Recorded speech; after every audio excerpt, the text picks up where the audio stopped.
بسم اللہ الرحمن الرحیم۔ السلام علیکم ناظرین، آپ میرا یوٹیوب اور فیس بک چینل دیکھ رہے ہیں۔ میں منصور چھینا ہوں۔ ناظرین، پاکستان مسلم لیگ نون خاص طور پہ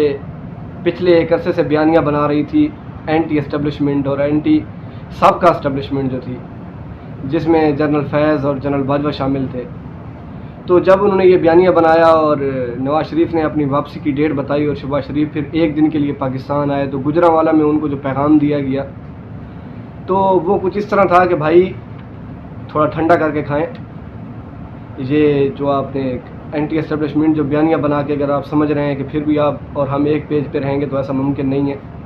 اگر ایک پیج پہ رہنا تو یہ بیانیہ آپ کو تھوڑا اس پہ غور کرنا ہوگا اور یہ بیانیہ بالکل واپس لینا ہوگا۔ تو رانا ثناء اللہ صاحب جو بڑے بھڑکے مار رہے تھے کہ جی ہم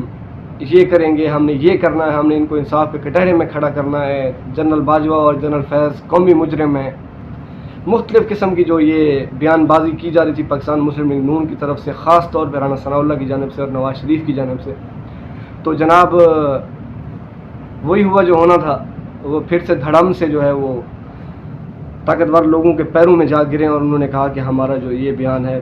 ہم اس سے ذرا پیچھے ہٹ جاتے ہیں اپنے بیان سے، بلکہ بالکل ہی پیچھے ہٹ جاتے ہیں۔ اور کیونکہ مسلم لیگ نون کے اپنے رہنماؤں کی طرف سے ایک پریشر تھا کہ میاں صاحب کی کرن ڈے ہو، اس طرح تو کبھی کامیاب نہیں ہو سکتے کہ آپ اسٹیبلشمنٹ کے عذاب کو آپ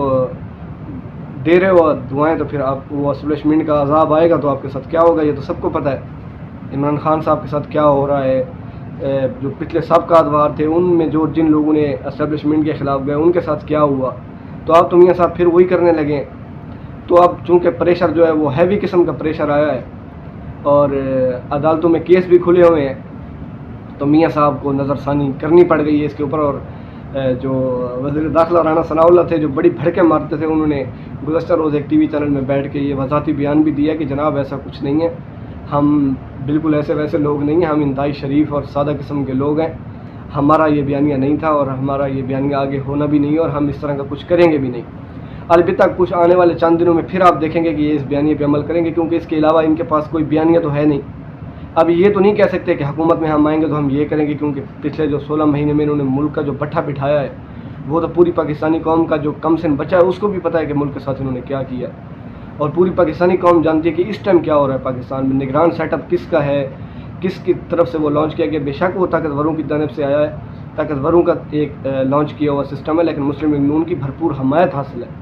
اور مسلم لیگ نون کے کافی حق میں فیصلے بھی کیے گئے۔ لیکن البتہ اب جو ہے وہ مسلم لیگ نون کا ذرا دروازہ عدالتیں اور نیب مختلف قسم کے جو کیسز ہیں ان کے درمیان ان کی طرف سے جو ہے وہ دروازہ کھٹکھٹایا جا رہا ہے۔ تو نواز شریف کے جو آلریڈی کیسز ہیں، شہباز شریف کے ہیں، خواجہ سعد رفیق کا پیراگون ہاؤسنگ سوسائٹی، یہ کیس آلریڈی کھل چکے ہیں اور نام ای سی ایل میں ڈالنے کی بھی سفارش کی جا رہی ہے کہ نام ای سی ایل میں ڈالا جائے ان لوگوں کا تمام کا۔ تو میاں صاحب کو پتہ ہے کہ میں تو پاکستان تو تب ہی آتا ہوں جب اقتدار ہوتا ہے، اقتدار کے بغیر تو جس طرح مچھلی پانی کے بغیر نہیں رہ سکتی، میں لندن کے بغیر نہیں رہ سکتا۔ آپ نے دیکھا انہوں نے یہاں حکومت کی اور پھر جیسے ہی حکومت ختم ہوئی تو پورا لا لشکر لے کے یہ واپس اپنے آبائی علاقے لندن کی طرف جو ہے وہ رواں دواں، اور ابھی وہیں ہے سارا کا سارا ٹبر۔ تو نواز شریف صاحب کے لیے بہت مشکل ہے پاکستان میں رہنا، اور خصوصاً اس حالت میں جب ان کے پاس اقتدار نہ ہو، تو اس کے لیے وہ اپنی جان جوخم میں نہیں ڈالتے، اور نہ ہی کیونکہ جیسے ای سی ایل کا تذکرہ ہو رہا ہے تو وہ ظاہر سی بات ہے ان کو پتہ ہے کہ اگر میں وہاں گیا تو میرا واپسی کا جو رستہ ہے وہ بھی بند ہو جائے گا، تو میاں صاحب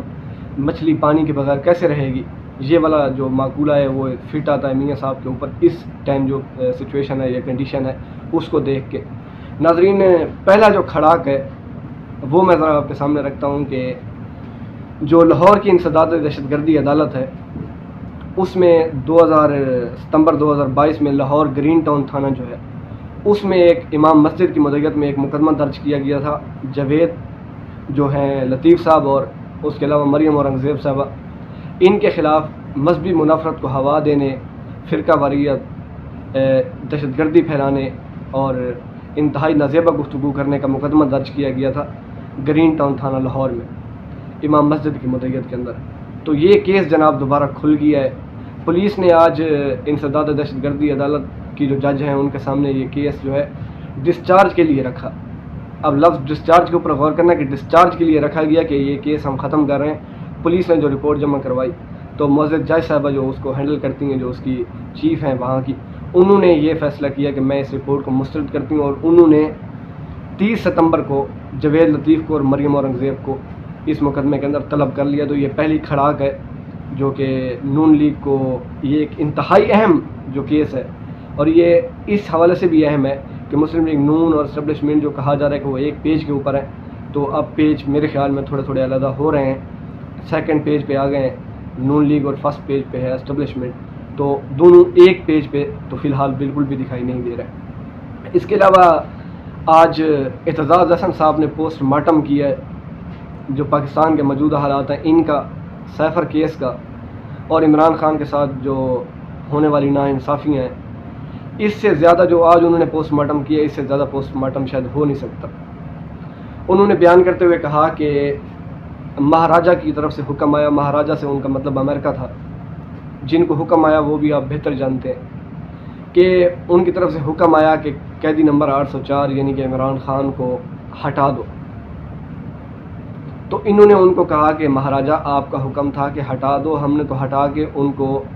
پنجرے میں بند بھی کر دیا، اور بیت الخلاء اور ان کے بستر کے درمیان جو فاصلہ تھا وہ بھی بالکل کم کر دیا، اور کیمرے تک بھی لگا دیے گئے ان کے بیت الخلاء میں بھی،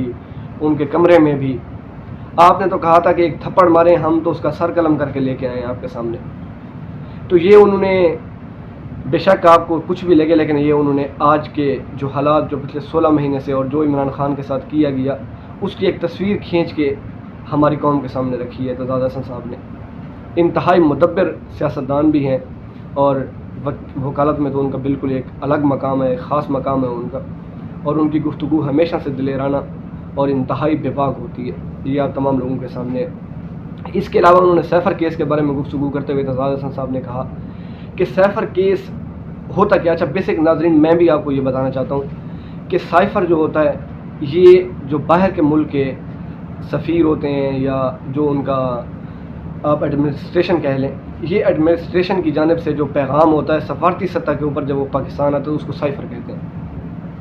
اب سائفر جو ہوتا ہے وہ ڈسپیچ کرنے کے اوپر جو ہے مین چیز ہے کہ ڈسپیچ کیا کرتے. جب وزیر اعظم،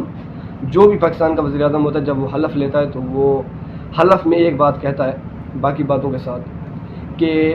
اگر کوئی سیکرٹ معلومات میرے تک پہنچی تو میں اس راز سے پردہ نہیں اٹھاؤں گا، اس صورت میں کہ جب مجھے لگے کہ پردہ ہٹانا ضروری ہے. تو اعتزاز احسن صاحب نے بھی اسی بات کا حوالہ دیا اور کہا کہ چونکہ عمران خان ملک کے وزیر اعظم تھے، یہ اختیار صرف اور صرف ایک شخص کے پاس تھا. اس وقت کا جو وزیر اعظم ہے، اس وقت وزیر اعظم عمران خان تھے. انہوں نے یہ اپنا جو اختیار تھا انہوں نے استعمال کیا. جو بیرونی سازش تھی، جو بیرونی طاقتوں کی طرف سے، خاص طور پہ آپ کو اس ملک کا پتہ ہے، اس کی جانب سے جو ڈیمانڈ آئی تھی پاکستان کی خود مختاری کے اندر، جو مداخلت کی گئی پاکستان کے جو اپنے اندرونی، جو آپ ایک طرح کا سمجھ لیں کہ جو پاکستان کے اندرونی کام تھے ان میں جو مداخلت کی گئی، اس کے بارے میں انہوں نے قوم کو آگاہ کرنا چاہا. تو یہ ان کا فیصلہ ہے، ان کو اختیار بھی ہے. اب ناظرین ایک چھوٹا سا سوال ہے کہ اگر ایک شخص پاکستان کی عوام کے ووٹوں سے پاور میں آتا ہے، وزیر اعظم بنتا ہے، ایک باہر کا ملک اس کو کہتا ہے کہ آپ چونکہ رشیا گئے ہیں، آپ نے ہم سے نہیں پوچھا، تو آپ کے تو لوگ ہمارے غلام ہیں، تو آپ جو ہے جناب اس چیز کے اوپر آپ کو ہٹایا جائے گا، تب آپ کو معافی ملے گی. تو اگر وہ وزیر اعظم جن لوگوں کے ووٹ کی طاقت سے آیا اور وہ ان کے سامنے رکھنا چاہتا ہے کہ بھائی بیرونی طاقتوں کے ذریعے ہمیں تھریٹ کیا جا رہا ہے، تو اس میں میرے خیال میں بالکل بھی کوئی قباحت نہیں ہے، اور آپ اپنی عوام سے شیئر کرنے کا پورا آپ کو حق ہے. عوام کو جاننے کا حق ہے کہ آپ کے ساتھ کیا ہوا، بیرونی طاقتیں آپ کو کیوں تھریٹ کر رہی ہیں. آپ پہ خود مختار ملک ہیں، الحمدللہ ہم ایک ایٹمی پاور ہیں. بے شک ہم نے، جس نے ہمیں ایٹم بم بنا کے دیا، اس کے ساتھ جو ہماری قوم نے کیا اور طاقتور لوگوں نے کیا ڈاکٹر عبدالقدیر خان کے ساتھ، وہ آپ تمام لوگوں کے سامنے ہے. بہرحال ہم ایک الحمدللہ خود مختار قوم ہیں اور ایٹمی طاقت ہیں ہم. تو کیسے ایک باہر کی کنٹری ہمیں آ کے کہہ رہی ہے کہ اپنے وزیر اعظم کو ہٹا دیں اور ہم آپ کو معاف کر دیں گے. تو اس کے اوپر اعتزاز احسن صاحب نے جو بیان دیا انتہائی اہم تھا، جو میں نے آپ کے سامنے پیش کیا، کہ انہوں نے کہا کہ یہ وزیر اعظم کا اختیار تھا، انہوں نے اپنا اختیار استعمال کیا، کچھ غلط نہیں کیا انہوں نے. اور جو انہوں نے بیرونی طاقتوں کی طرف سے، جو اکاؤں کی طرف سے جو پیغام ملا تھا، اس کے اوپر کس طرح عمل کیا گیا پاکستان میں، بلکہ اس سے کہیں زیادہ عمل کیا گیا جو انہوں نے کہا. تو یہ بھی اعتزاز صاحب نے ایک انتہائی خوبصورت تصویر کھینچی آج کے حالات کی. ناظرین اسی کے ساتھ ساتھ آپ کو پتہ ہے کہ عمران خان نے پہلی مرتبہ ایک ایبسلیوٹلی ناٹ ایک لفظ کہا تھا. چونکہ اب عمران خان پاکستانی قوم کا ایک آپ سمجھ لیں کہ دلوں کے قریب رہنے والا لیڈر ہے, پاکستانی عوام کے دلوں میں اس نے گھر کیا ہوا ہے, تو وہ جو فکرہ کہتا ہے وہ مشہور ہو جاتا ہے. تو پہلے شہباز شریف نے بھی ساشے پیک میں ایبسلیوٹلی نائٹ میں اس لیے کہہ رہا ہوں کہ ایبسلیوٹلی ناٹ جو تھا وہ تو عمران خان کے منہ سے ہی اچھا لگا, یہ پوری پاکستانی قوم جانتی ہے. لیکن کاپی جو بھی انہوں نے کی تھی, انہوں نے ایبسلیوٹلی ناٹ کو ایبسلیوٹلی نائٹ بنا دیا. تو اب جناب نگران وزیر اعظم نے بھی ایک گفتگو فرمائی اور اس کے اندر انہوں نے کہا کہ پاکستان کی خواتین جو قیدی ہیں وہ جو اندر رہ رہی ہیں جیلوں کے اندر, ان سے متعلق ان سے سوال کیا گیا تو انہوں نے کہا کہ جینڈر جو ہے یہ کچھ نہیں ہوتا, جنہوں نے جرم کیا ہے ان کو سزا ملے گی, ایبسلیوٹلی ناٹ. تو انہوں نے بھی ایک ساشے پیک میں یہ دے دیا ہے. لیکن آپ جتنا بھی کاپی کر لیں میرے خیال میں آپ ہمیشہ اسی جگہ پہ رہیں گے جس جگہ پہ آپ ہیں. جو لوگ آپ کو لائے ہیں وہ پوری پاکستانی قوم جانتی ہے, آپ کا کیا کرائٹیریا ہے پوری پاکستانی قوم جانتی ہے, آپ کتنے ایبل ہیں اس پوسٹ کے لیے جس پوسٹ پہ آپ بیٹھے ہیں. اور یہ فکرہ واقعی یہاں سوٹ کرتا ہے کہ بڑے بڑے عہدوں پہ چھوٹے چھوٹے لوگ یا چھوٹے چھوٹے ذہنوں والے لوگ بیٹھے ہوتے ہیں, چھوٹی چھوٹی سوچ والے لوگ بیٹھے ہوتے ہیں کہ انہوں نے یہ بیان دیا کہ جناب اگر پاکستان تحریک انصاف نہ بھی ہو تو الیکشن صاف اور شفاف کیے جا سکتے ہیں, کوئی ایسا مسئلہ نہیں ہے. تو نگران وزیر اعظم کاکڑ صاحب میں آپ سے مخاطب ہوں کہ بالکل ہو سکتے ہیں جب آپ نے اپنی سوچی سمجھی جو آپ کی ویوز ہوں گے, جو سوچا سمجھا آپ کا ایک ریکارڈ ہوگا اس کا الیکشن کا نتائج ہوں گے تو وہ آپ دیں, بالکل آپ نے دینے ہیں تو وہ بالکل کسی بھی صورت میں ہو سکتے ہیں, چاہے اس کو پاکستانی قوم تصور کرے, نہ مانے نہ مانے, بیرونی جو ملک ہیں جو باہر کے ممالک ہیں وہ مانے نہ مانے. آپ ایک ببل میں رہتے ہیں, آپ اپنے آپ کو بیوقوف سمجھیں, یہ جو دوسرے لوگ ہیں ان کو بیوقوف سمجھنا چھوڑ دیں. آپ پاکستان کی عوام الحمدللہ باشعور ہے, پاکستان کی عوام باشعور تھی, اگر پہلے بہت پہلے نہیں بھی تھی تو اب پاکستانی عوام جو ہے الحمدللہ باشعور ہے. ان کو اچھے برے کی تمیز ہے, ان کو پتہ ہے کہ 16 مہینے میں کس نے ملک کا بیڑا غرق کیا, کس نے پاکستان کے آئین کے ساتھ کھلواڑ کیا. 90 دن کے اندر الیکشن ہونے تھے, صدر مملکت نے الیکشنوں کی ڈیٹ دی, ہر قسم کے جو ان کے خطوط تھے, ان کی ہدایات تھی وہ ردی کی ٹوکری کے اندر پھینک دی گئی. پاکستان کے مستقبل کے ساتھ جس طرح کھیلا گیا یہ پوری پاکستانی قوم کے سامنے ہے. ناظرین آپ ایک اور چیز کے اوپر غور کریں کہ پاکستان کی عدالتوں کے اندر یہ جو ایک کہا جا رہا تھا کہ صدر مملکت جناب ڈاکٹر عارف علوی صاحب کی ملاقات ہوئی ہے عمران خان صاحب سے, تو اس کے دوران ایک اور خبر بھی آ رہی ہے کہ اس دوران کے جب ملاقات ہو رہی تھی تو طاقتور حلقے بھی آن بورڈ تھے. آن بورڈ مین وہ بھی اس ملاقات سے واقف تھے اور وہ ان کے تھرو ہی ملاقات ہوئی تھی اور ان کی پیغام ہی رسانی تھی. تو اس کے بدلے میں کچھ چیزیں آپ کے سامنے آئیں بھی ہیں. میں یہ بالکل نہیں کہہ رہا کہ عمران خان صاحب کے ساتھ کسی بھی قسم کی ڈیل ہوئی ہے, انہوں نے البتہ یہ ضرور اپنا کہا, ایک مطالبہ پیش کیا ہے کہ بھائی جو ہر حلقہ ہے اس حلقے سے میرے امیدوار کو کھڑا ہونے کی مکمل اجازت ہونی چاہیے اور وہ اس کو اپنی پاور میں آنے کا پورا حق ہونا چاہیے, ووٹ مانگنے کا پورا حق ہونا چاہیے, انتخابی مہم چلانے کا پورا حق ہونا چاہیے. اور یہ عمران خان صاحب کی نہیں, کسی بھی پاکستان کی پارٹی سیاسی پارٹی ہو اس کو یہ حق حاصل ہونا چاہیے. تو اچھے فیصلے اس ملاقات کے بعد جو عمران خان اور ڈاکٹر عارف علوی کے درمیان ہوئی اس کے بعد اچھے فیصلے بلا شبہ پاکستان میں آنے لگ گئے. اس کے جو نتائج ہیں ثمرات ہیں وہ پاکستان میں موصول ہونا شروع ہو گئے. پاکستان تحریک انصاف کی جو خواتین ورکر جو 9 مئی کے بعد سینکڑوں دنوں سے قید تھی ان کو بھی رہا کیا گیا اور باقی بھی 70% جو 9 مئی کو لوگ گرفتار ہوئے تھے ان کی جو رہائی ہے اس راہ جو ہے وہ ہموار ہوئی ہے. تو یہ ایک خصوصاً بالخصوص یہ ایک انتہائی جو اہم ہے اور یہ ہونا بھی چاہیے تھا کہ جو لوگ بے قصور تھے وہ باہر آ رہے ہیں. تو یہ ایک اچھی بات ہے پاکستان کے لیے. اس کے علاوہ پاکستان تحریک انصاف کے چیئرمین جناب عمران خان صاحب کی بہن کی جانب سے ایک بہت بڑا بیان سامنے آیا ہے. ان کی بہن نے کہا کہ میرے بھائی نے عمران خان صاحب نے ملک کے لیے ان کی 27 سالہ خدمات ہیں لیکن ان کو ایک چھوٹے سے سیل میں رکھا گیا, ان کے سیل کے اندر کیمرے لگائے گئے, انتہائی مشکل حالات میں ان کو رکھا گیا ہے.